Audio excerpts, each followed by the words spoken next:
You praying? Get it, girl. No, we need to let them know.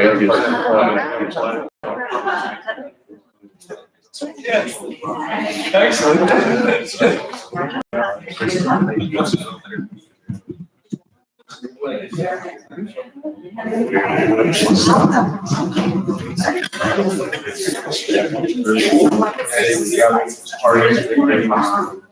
Whatever.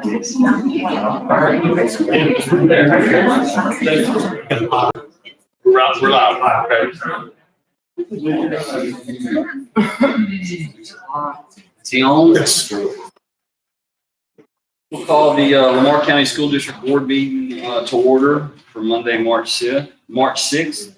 And as always, we start every meeting with prayers. I ask Mr. Dan to lead us in prayer. And pray. Heavenly Father, we thank you for this time together freely, Lord, to discuss school business. I pray that you guide us as a board, Father. I pray that you guide those that lead every day. I pray for the administrators and for the teachers. I pray for wisdom. I pray for safety, Lord, and I pray for the students, Father God, that they apply themselves on a daily basis and strive to be the best that they can be, Lord. We thank you for blessing us with such an incredible district, incredible leadership, Father. In your name we pray. Amen. Amen. Please stand for the pledge. Flag.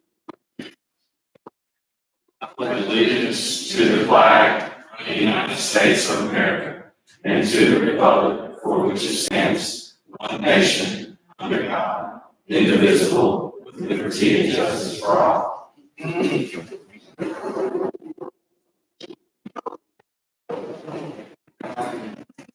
If you had an opportunity to pick up a copy of the agenda in the back, you may notice the meeting procedures, and basically everybody here has a reason for being here. And if you have requested to speak to the board beforehand, then you will be allowed to do so. And if you haven't requested before, you won't be allowed to do so tonight. At this time, we'll move on to approval of the general agenda. Need a motion and a second for that? Second. Got a motion? And a second. All in favor? And that's unanimous. Next, we have recognitions, the best part of the night.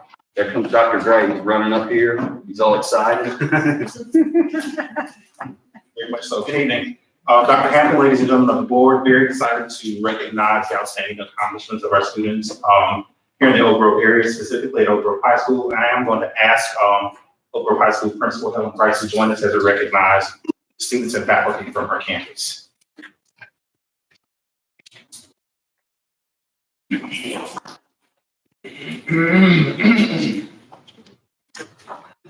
All right, first, we'd like to recognize Mary Delaney Dumas for outstanding achievement. She was selected as the 20th Star Chapter winner of the Daughters of the American Revolution Good Citizen Scholarship. So congratulations, Mary Dumas.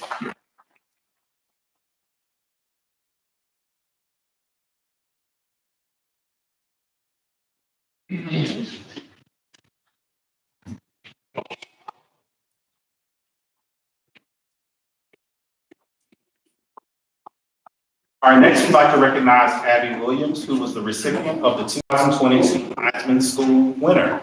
This award is in recognition of Abby's outstanding achievements in academics, athletics, and community service. So if Abby will come forward.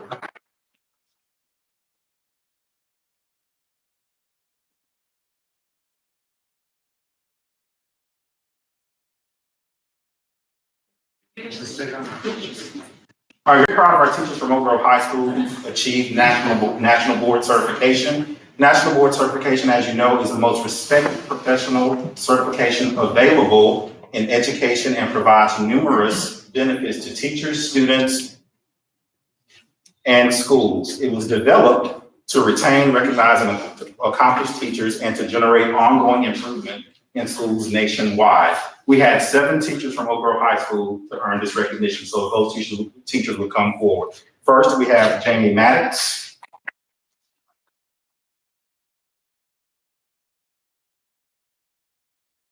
Next, Dixie Moody.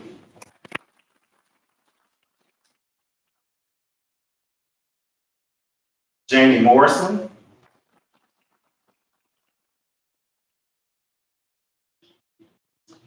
Martha Popiel Gervais, Cassie Sullivan,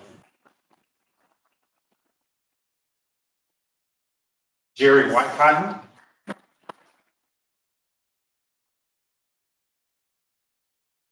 and Dylan Williams.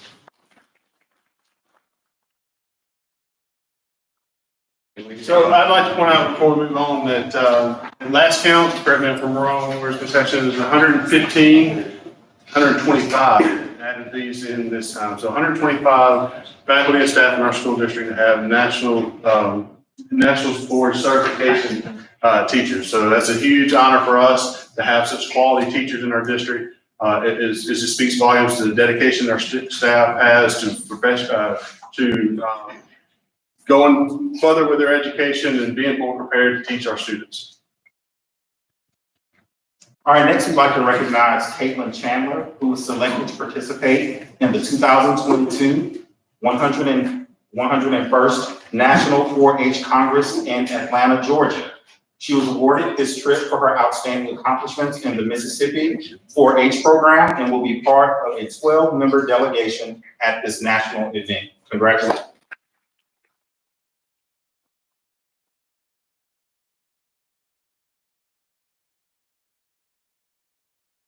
Next, I would like to recognize our National Merit Finalists and STAR students from Oak Grove High School. STAR Student is an honor sponsored by the Mississippi County Council, given to seniors with the highest ACT score and a minimum average of 93. The National Merit Scholarship Program is an academic competition for recognition and scholarships that began in 1955. Approximately 1.5 million high school students enter the program each year. Of these entrants, only 3% of students qualify for this recognition. So first, we'd like to congratulate Lee Dempsey, who was named 2023 National Merit Finalist and STAR Student at Oak Grove High School.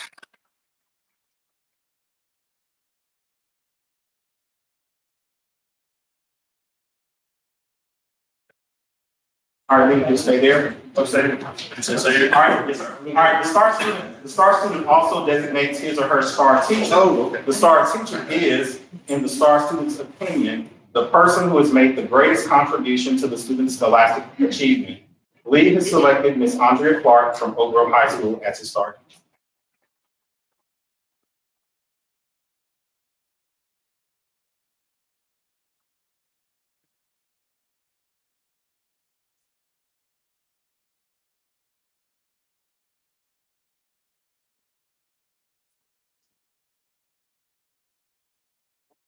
All right, next, we'd like to recognize Peyton Little, a 2023 National Merit Finalist. Congratulations, Peyton.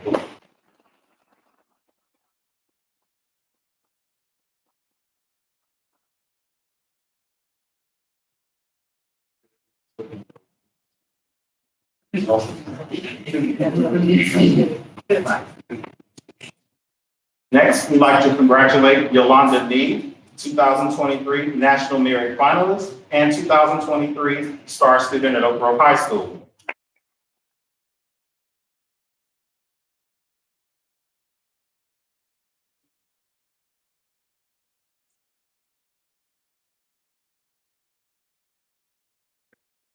All right, and Yolanda.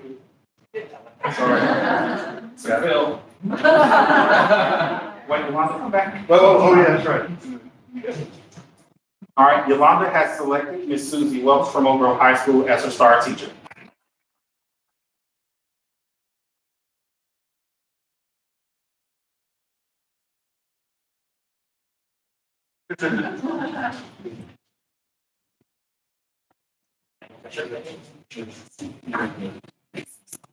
All right, congratulations to Sophie Pitts, 2023 National Merit Finalist.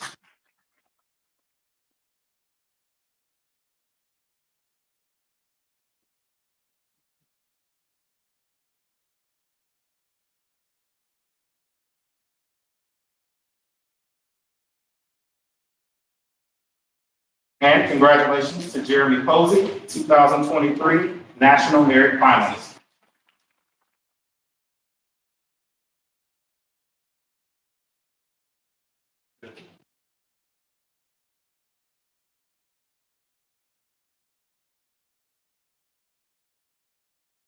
All right, another round of applause for all of our people.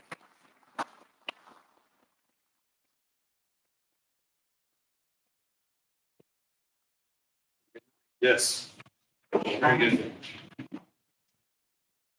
So we have a really, really good board meeting tonight. It's going to be a lot of fun, super interesting. If you want to stay and listen, you're welcome to. If you don't want to stay and listen, now would be the time.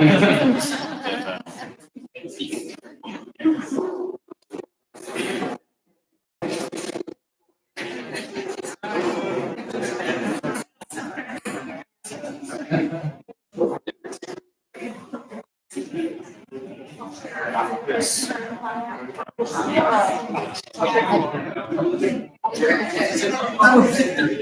You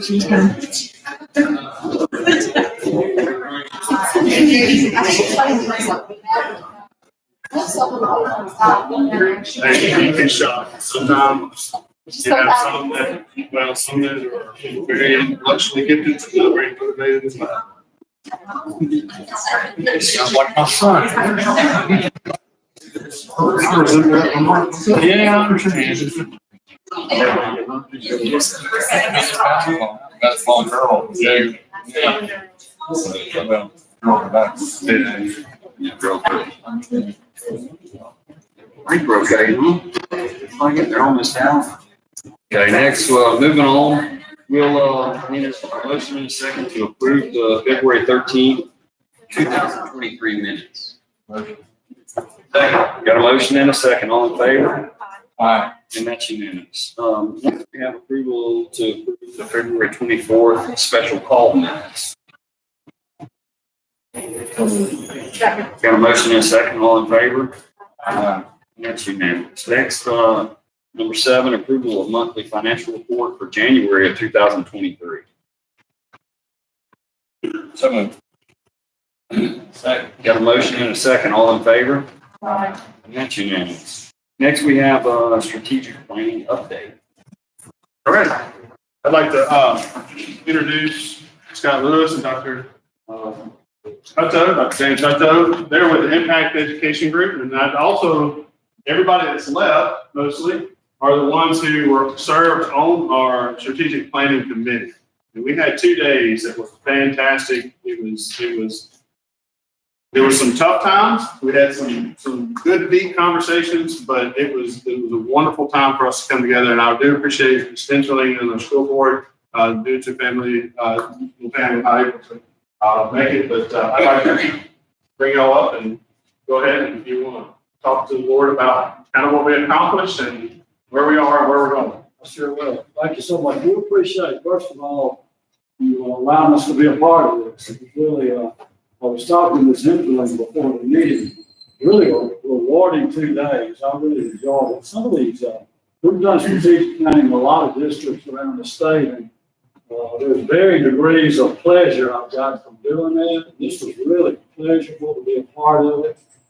And I came out with some good thoughts about it. So we want to talk to you a little bit about it tonight. You know, I agree with the board chairman here. The most pleasant part of the board meeting, I can tell you, many a board meeting, is recognizing the students. Reminding that, I heard a guy say one time, some people graduate cum laude, some summa cum laude, some thank you laude. So the teeth are great. That's great to see students like that. That's what it's really all about. So that was very rewarding for me to see that. So thank you for that. Our process, well, first of all, I'm James Hutton, and I retired with about 42 years in education. I retired in 2009. I was part of strategic planning in 3 different school districts, and I really believe very strongly in strategic planning. This is Scott Lewis. He was Chief Financial Officer in Jones County for a total of 16 years. And he also was involved in strategic planning in Jones County. And that's one of the things that we make sure that the stakeholder group understands. This is not something we just have read about it or studied it or whatever. We actually were part of it. And I found very few districts, if any, that are successful districts that don't plan. And, we plan all the time. Planning is critical. And we tell people there are 2 reasons that you should do strategic planning. First of all, you need a plan. Really, there's a third reason, the state mandates. You're supposed to have a strategic plan. But the two main reasons you do it is you need a plan. Everybody needs a plan. Any organization needs a plan. The second reason you do it is the community involvement. So our process includes a stakeholder group. And that stakeholder group is made up of some internal people. Those are people who are employed by the district, and external people. Those people who have a relationship to the district, but they're not employed. Parents, community members, business leaders. So the stakeholder group that we work with is made up of both internal and external people. And the strategic plan will eventually become the board's plan. Eventually you will approve this. So it will be something that you approve. But we don't want the board just to come up with a plan. We want to try to get feedback from the community. That's how we suggest we do this. And that's the way we do it. So we spend 2 days, like Stephen said, with the stakeholders. And as we go through our process, the first thing we do is come up with a set of core values. And everything from that point on is based on those core values. And I tell people the core values are sort of like the Constitution of the United States, the foundation.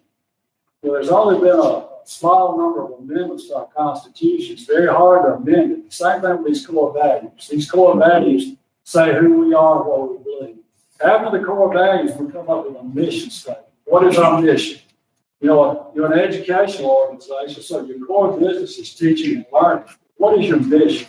So we help the group develop a mission. All this is done with input from the group, and like Stephen said, we have discussions, and sometimes we even have a little debate about what word to use or what word not to use and so forth. So we come up with a mission statement. And after that, we come up with some goal areas. Next thing we do, we look at some survey. We did a survey of the district.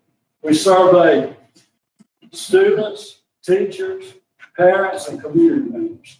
And we try to report to you what we found out through that survey. Now, those are perceptions. We know that sometimes perceptions are not aligned totally with the truth, but they are people's truths. That's what they believe, their perceptions. So we share that with the group. We also share what we call archive data, which is really historical data, student achievement results, discipline, attendance, graduation rate, all that. We share that with the group. And after they hear that, then they come up with some goals. And it's kind of fascinating to me. Every time we come up with goals with the group, I always try to tell them goals, sometimes less is more. And sometimes you can get too many goals. And you get so many goals that you spread out so much that you're not doing really well in anything. And this group, for the first time, and I think we've done probably 15 strategic plans around the state and some outside the state.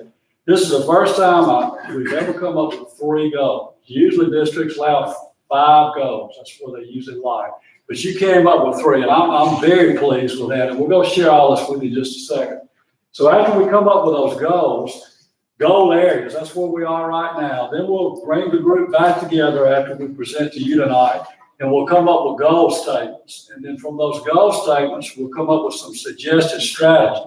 Then we will come back and work with your people on action teams that will come up with some action plans around those strategies. It's a strategic plan, so you're going to measure at the strategy level. That's where you measure, but you have to have action plans to get to those strategies. And we tell people when we talk to them about doing the planning, first of all, we get a commitment from the superintendent that they're going to follow through on it. You know, we don't want to just spend 2 days and get paid to do this and nothing ever happens. We want this to make a difference. So Stephen has made a commitment that it will be followed through on, and I'm convinced of that. And we also tell them that we would like to have annual updates. We'd like to bring this stakeholder group that puts so much of time into this and update them every year about where we are on the plan. And Stephen's also agreed to that. So we're going to talk a little bit about what we came up with. When we first started doing strategic planning, we would go through the whole process and we'd come to the board for approval. We learned somewhere along the way that it's better to come to the board in the middle of the process and update you. So that's what we're doing tonight. So we came up with 7 core values. So I'm going to ask some people who were part of that meeting to read those. Now they're in, really, they're in no certain order necessarily, they could be reordered, but this is just the order we have them in right now. And some districts call them, core beliefs, you call it yours core values, and all of them open up with the statement, we value.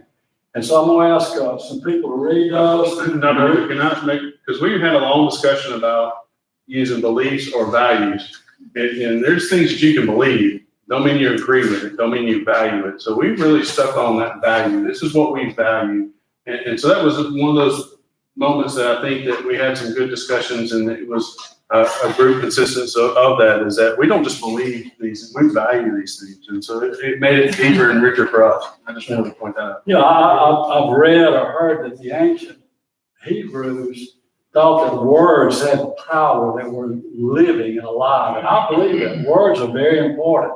So we would spend, if you were part of this group, I can tell you, we would spend many minutes, sometimes an hour, talking about one word, the difference in a value and a belief.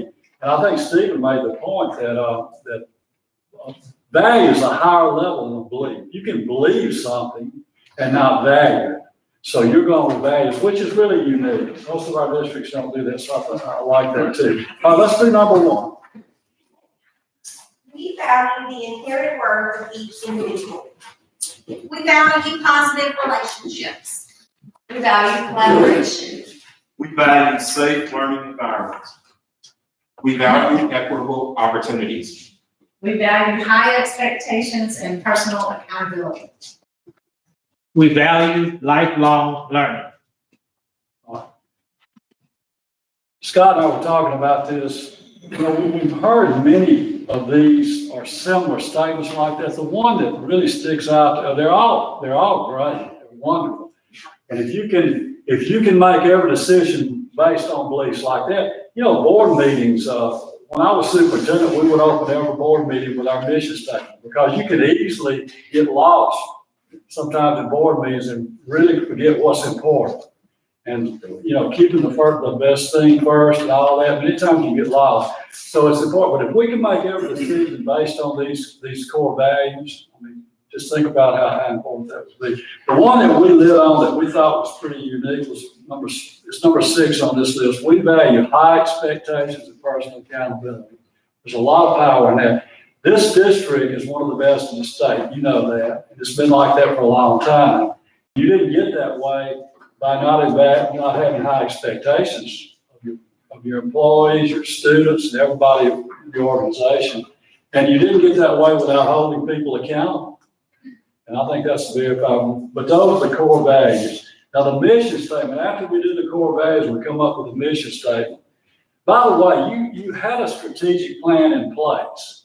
And somewhere along the line, maybe it was not addressed on a daily basis or a yearly basis or whatever. And but what we did after we came up with these core values, we looked at the ones that were in place. I think they were called core beliefs. We looked at those, and it was amazing how similar, but different too. Some of these were new, but some of them were very similar to what you had in place before. But the mission statement talks about what is our mission. And let's I think Steve was going to read it. Okay. Mission statement. It is the mission of the Lamar County Schools to provide equitable learning opportunities in the safe environments that challenge, motivate, and empower 21st century learners. And we felt like this idea of challenge, motivate, and empower is something that I think the district's been talking about that. We thought that was really important to have that in the mission statement. So that's the mission statement. Then we came up with a set of delimiters, and delimiters are simply while the core beliefs, the core values are what we value. The delimiters are some things that we're not going to do. And these are the delimiters you came up with. All actions shall consider our core values. All actions shall consider implementation requirements. You know, many times we'll start taking action on something and not really consider what it takes to implement it, including training. I've seen programs brought into schools without the right training, and it's a disaster. All actions shall consider sustainability. That's another thing. There are grants out there available to get new programs or to hire people or whatever, but you better consider sustainability. You get the grants one-time money, and then you have to sustain the program, especially if it's doing good work. The next one, all actions should consider growth and long-term goals. And the last one, all actions should consider outcomes. In education, sometimes we don't do a very good job of looking at outcomes. We look at activities when we're trying to evaluate something. Well, we did this many parent meetings, and we did this, and we did that. But really, at the end of the day, what are the outcomes? Did you see improvement in your test scores and attendance and discipline or whatever it might be? So I'm gonna let Scott now talk to you about the survey that we did, and also we'll mention the historical data. Right.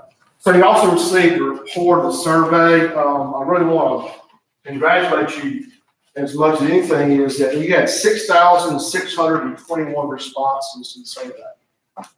That's the most we've probably ever had. One of the largest we've ever had. Great participation. If you turn to the last page of this report, just show you kind of the basics of it. So the last page of this report shows you the number of respondents by group at top, so you can see how many parents, students, staff, and community members. Community participation is always the least, and so as you look at this report and understand what that number of community responses, you find out what Joe's and the their answers, but I think your student, parent, and staff responses are definitely statistically valid. So that's wonderful. Yeah, there's some demographic data that's there, and we've used that just to reflect that participation across your schools. And we also have that data a little more if you need to dig into a specific issue. We have that. So let me let you go back to page 2 and kind of show you the general format of the report. I will not read this report to you. Page 2. So what we do is in the survey, we group the questions generally in general categories, but when you take the survey, you don't know that. But when we look at the responses, the responses, you see that. So in the upper left hand, you see that this first page talks about district focus. What is the district focused on? We ask more questions. Across the top, you see that we then give you by group what were the end counts for each response to a question by each of the 4 groups. So you see the percentages. So we kind of disaggregate that data among the 4 responding groups. Every responding group sees the same question, and we don't ask them what their relationship is until the very end. We'll try to keep it as valid as possible. To help read and kind of digest the results, at the bottom of page 2, you will see there's a legend. We try to color code the responses is if 35% of your respondent groups disagree or strongly disagree with the question, that's an issue that you want to take a look at. If 35% of respondents are not sure about the question, then that's like a yellow warning light, maybe. Is it a communication issue? Why are they not sure? So we look at that. And then, of course, we want to celebrate success. So 75% agree or strongly agree, that's green. And you need to celebrate that. We highlighted that. We talked about that.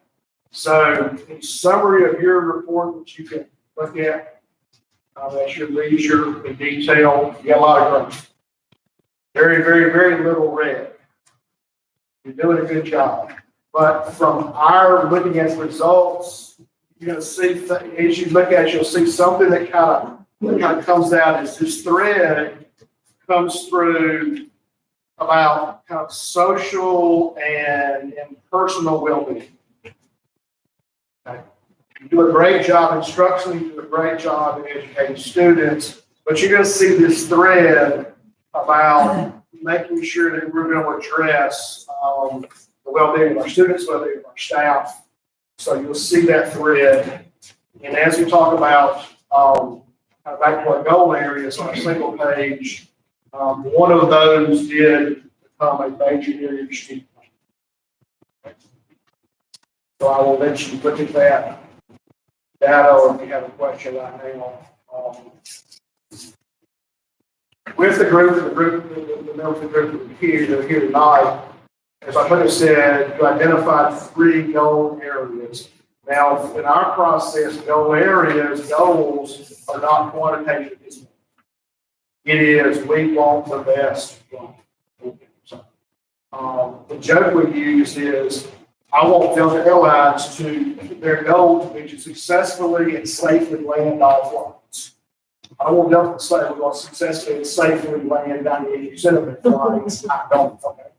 So our goals are qualitative top expectation. You have 3 areas. One is, the first one is teaching and learning that challenge, motivate, and empower.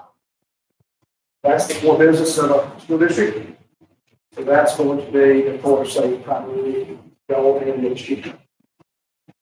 Number 2 is when we see the thread that was mentioned, and also for the guidance that is going on now. Number 2 is skills that promote social and personal well-being. So we call it, some places call it a child. I think your group and this group thought long and hard about how to present that and agree that social and personal well-being is how you describe leadership.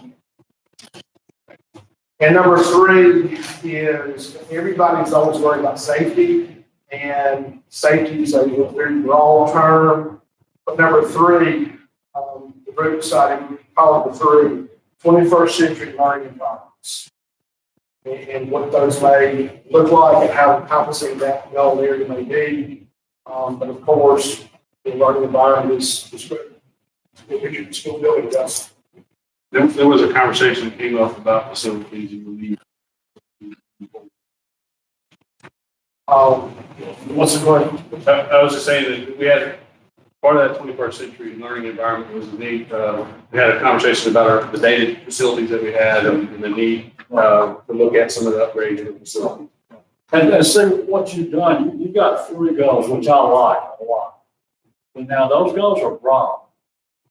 Many people would have 5 goals, and some of these would end up being 2 different goals, like one for facilities and one for safety and culture and whatever. And but I think it's really, that's really good. But yeah, that facility would be part of that safe learning environment. That 21st century learning environment. Safety would be a part of it. Well, one thing that Stephen mentioned earlier, we spend a lot of time parsing these words, because words today can become political too. And I love this second. Skills that promote social and personal well-being. We talked about some words today that become political words. You remember when the Common Core came in, what a political animal that became, and everybody used it for different reasons. So we spent a lot of time trying to come up with the right words for this. One more thing on the survey too. This is the only district we've ever surveyed that we didn't have any what we call disconnects. And the disconnect would be that the students think one thing, the teachers think something else. The teachers think, great learning's going on in the building. The kids don't think that at all. The parents think, you had none of that. It's the only district where we have, which, I could theorize why I think that is. One, you do a good job of teaching and learning, probably. And everybody sees that and is aware of it. But this is the only district we've ever done that didn't have any. So we're not asking to vote on anything tonight. We'll bring the plans back to you when we get through. We just want to update you and see if you have any questions or concerns or,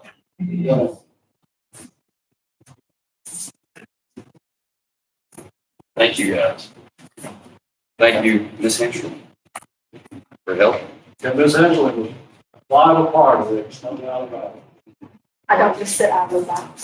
You know that. Dude, I love it. So if you don't mind, I'd like, since a lot of our committee members came, and I just want to tell them thank you so much, because it was a special 2 days. And if y'all have anything that y'all would like to add that we maybe missed or, didn't discuss, I'd like to open the floor up. It's not typically done in a board meeting, but if anybody would like to say anything about the 2 days or what some aha moments or whatever, so don't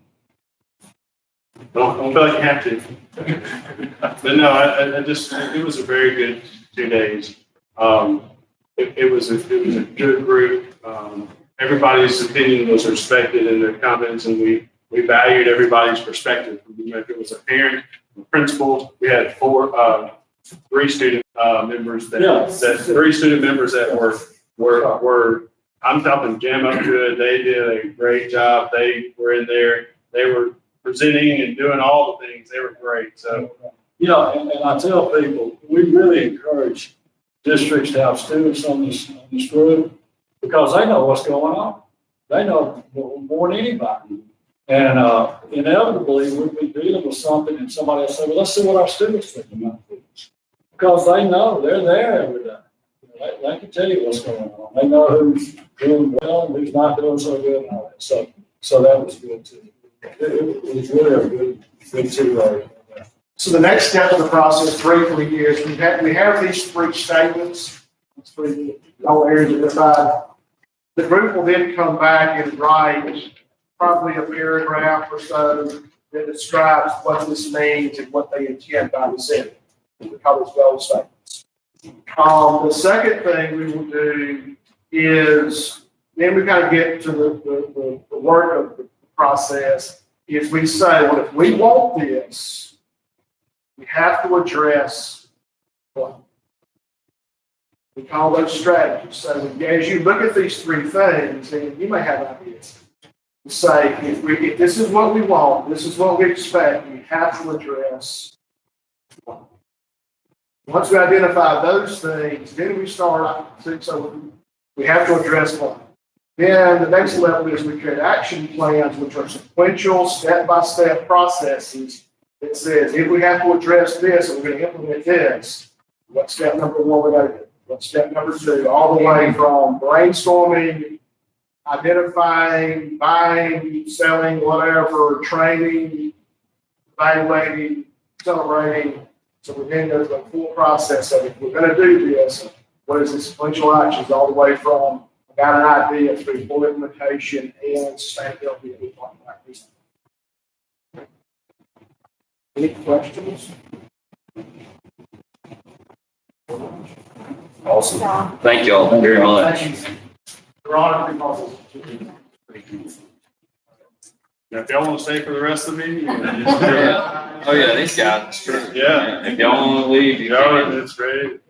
been there, done that. Even though we have some really interesting stuff to talk about, it's worthwhile and exciting. Thank y'all. Right.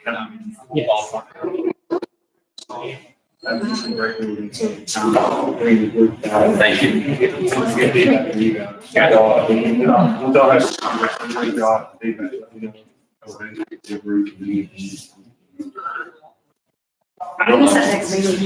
We're gonna set that after spring break. In May, we're looking to bring you guys. All right. I don't know why we can't just have this meeting in your office.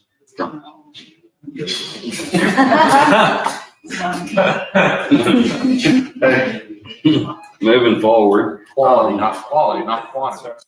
That's it. Next we have number 9, approval to accept loan service bid for the district, for the whole district of $440,000 from Scenic Landscapes. That's a 12-month bid. We've been going with an 8-month bid, but This is a full year. this is a full year, and they do a great job of helping us pick up trash on our campuses. And as you can see, spring has sprung and the grass needs to be cut now, but we don't have a contract, so, you know, We need a contract. we need a contract, so. So moved. Got a motion? Got a second. All in favor? And that's unanimous. Next, approval to accept a bid of $53,855 from K Services for limestone at Purvis Upper Elementary and Oak Grove Middle School. Motion. Got a motion and a second. All in favor? And that's unanimous. Next, approval to accept a bid of $124,192.60 from Park Ride Striping for seal coat and striping at Oak Grove High School, Purvis High School, and Baxter. So moved. Got a motion and a second. All in favor? And that's unanimous. Next, approval to accept a bid of $231,240.72 from Network Cabling for District Network Cabling E-rate 2023. So moved. Second. Got a motion and a second, all in favor? Uh, And that's unanimous. I wish they quit putting the cents on there, it'd make it a lot easier. I was thinking. Approval to, Sales tricks. We are. Approval to, accept a bid of $14,095 from Unity Fiber for data. Unity. It is Unity. Why is there not a Y on the end? That's not how you spell Unity? Clever. Yeah, it is clever. So Unity Fiber for data and internet circuits E-rate 2023. So rude. I really feel like they need a Y on the end. Yeah. Bothered me. Second. Got a motion and a second, all in favor? Uh, And that's unanimous. Next, we have approval to accept a bid of $187,960.25 from Synergestics for wireless APs and licensing E-rate 2023. APs would be access points or Wi-Fi access points. So just to be clarified on that. So moved. Second. Motion and a second, all in favor? Aye. And that's unanimous. Approval to accept a bid of $766,000 from, I tried that one, Bloom USA for 2,500 Chromebooks. That's what I would say. Is it? Bloom. Yeah. So moved. Second. All in favor? Aye. And that's unanimous. Next, motion to charge fixed asset custodian for a lost or stolen Chromebook. Which one? What order are They're they? fresh. Yeah, this is student and number two. Okay. Yes, out of state. Just to move on. Gone from school, don't Get they? everything money. Yeah. So moved. So we charge. Second. Motion and a second, all in favor? Aye. And that's unanimous. Next is charge fixed asset custodian for 4 lost stolen Chromebooks. Damage beyond repair, some of them. What's your recommendation? Our conditions to charge the student. And this would be a situation where if the student doesn't pay, the student would not be allowed to walk to graduation. Yes, let's make it clear on that. There's a graduation, you can graduate, but there's a graduation ceremony that It's a is not. ceremony. That is an event that is not mandated, and so therefore, if that student does not pay, we'll carry forward those charges until that point in which they will not be able to participate in the graduation ceremony. Ceremony. So moved. Second. All right, motion and a second, all in favor? Aye. That's unanimous. Okay. Is that the one where he looked for the job or is that a different one? The student tried to get a job, Jimmy? No, this is one that has. Okay, is yeah, I know. for, yeah. Okay. This is 4, yeah. Charge fixed asset custodian for an Amazon Kindle Fire. The next two are in the same classroom, let me make sure. And there was an issue with locking the. Yes, there's an issue with, our policy says they're locked up and secure, and we don't charge, and this one is, there's a big vent in the doorway that is loose and is not able to secure, so we work to do that, get those taken care of. So you're telling me on the, I would recommend the depreciated value is like dollars, I believe. So you recommend no? No, yes, No. due to the fact that it was It it was couldn't be $12. secured. Yeah, it couldn't be secured, it was one. That was an entryway in and out. Yes. For both of these? Let me make sure that's second. Yes, it's in the same, yes. So I make a motion that we not charge on item 13. I'll second that. all right, motion and a second, all in favor? Aye. And that's unanimous. How about item 14, charge fixed asset custodian for some kind of tablet? And it was in the same classroom, We're the same thing. and they were unable to properly secure it, and not the custodian's fault. Yes. I motion that it is not the custodian's fault and do not charge. Second. Got a motion and a second, all in favor? Aye. That's unanimous. It's bingo.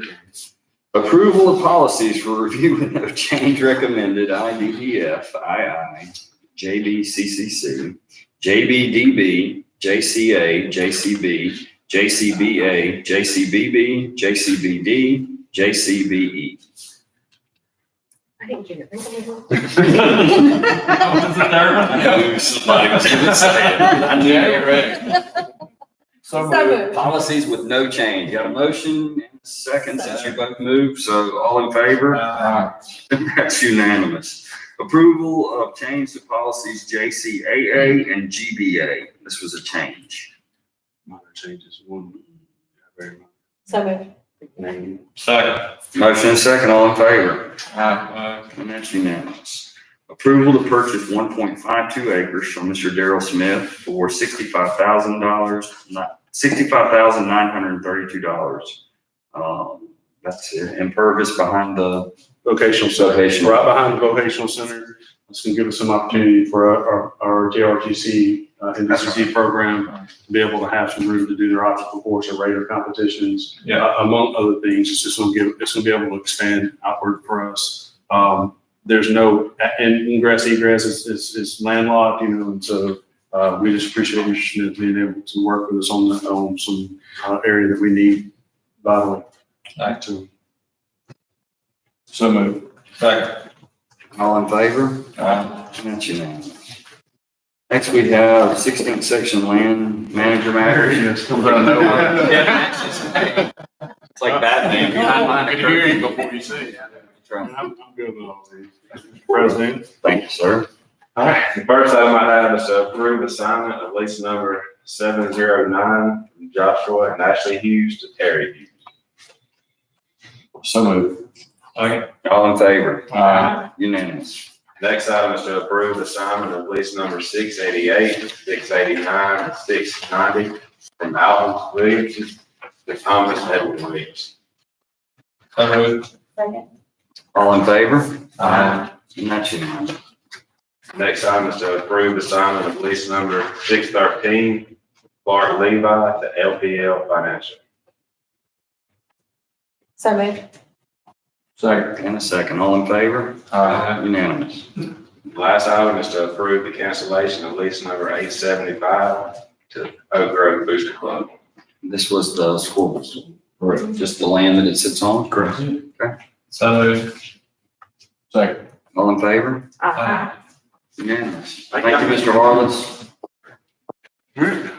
I'm not gonna take long because of the strategic plan, but I do want to point out, you notice we don't have any books on our shelves right now. Those shelves just in these tables, everything just came in this week. And so I wanted to tell Mr. Morgan and his staff how much I appreciate, because we have redone, we've repainted. This is a much better usable space in here. Very excited for the students here at Oak Grove Middle School to have such a wonderful place that they can come in, do group work, study whatever, just be more usable. We've updated our circulation desk. You can see, just kind of make more things more timely or looks better. Is the plan to put books back on? Yes, No. absolutely, 100%. We've got some behind us, but yes, they're stacked in the closet right now. And matter of fact, when I came in here early this week or last week, and they were all in boxes right here. And so we'll have some gentlemen helping us with that, and maybe some 8th grade football players that can do a little workout. I just want to, and I don't know if any teachers, and most of them are already gone, but I don't think our parents, because our attendance for this third 9 weeks has been fantastic. We averaged for this first 9 weeks up until from the beginning of this 9 weeks till now we're averaging 93.91 attendance across this whole district. So we haven't been that since COVID, and it's like our students are getting back into that, everything, no flu so far, everything's great. And so our attendance has been great, and it's a testament to our teachers and making sure that our students are teaching, they're teaching, their students are learning. I had the honor of attending a band concert this afternoon. Purvis High School performed in concert and sight reading. They're all superior ratings. Wednesday, I get to see Summerall High School and Oak Grove second band, and then Thursday will be Oak Grove's first band performing in those. And it's so amazing to see the talented kids that we have in this district. And when someone hands them sheet of music that they've never seen, and they've got 9 minutes to learn it, and they flawlessly perform it. It's amazing. It never ceases to amaze me what they can do. I just want to congratulate all of our dance and cheer squads that competed in Orlando. They're just wonderful. They're big time athletes, and they do a fantastic job. And I hope that we can recognize our national and our state champions and all those things and runners up in our coming board meetings. That's it. Awesome. Thank you. Next, we need to set our regular scheduled board meeting for the month of April, April 10th. Nobody's looking at this, but I'm good. Make sure that I already put it on my calendar. Yeah. We're good. April 10th. That'll be at Summerall High School. Anybody else have any issues with that? No. Good. Okay, it's always me, whatever. Need a motion in a second. Got a motion and a second, all in favor? That's unanimous. Next, we have the consent agenda. Essentially, do you have any questions or anything about the consent agenda? No questions. Mr. LaFan? No question. Mr. Carlisle? No, sir. Mrs. Farmer? Yeah. All right. Need a motion and a second to accept the consent agenda as presented. So moved. Motion and a second, all in favor? And that's unanimous. Next, we need to, nothing under other. I think we need to consider executive session. We have some personnel matters, 3 to be exact. And I have 2 items I would like to submit today. One is the litigation matter. We have another due process here that we need to set in 30 days. So the due process and the litigation, or that's together? One item and also Personnel matter to add, okay. All right, so I need to consider executive session for the 3 personnel matters listed and another 2 personnel matters / due process hearing scheduling. So moved. All right, got a motion?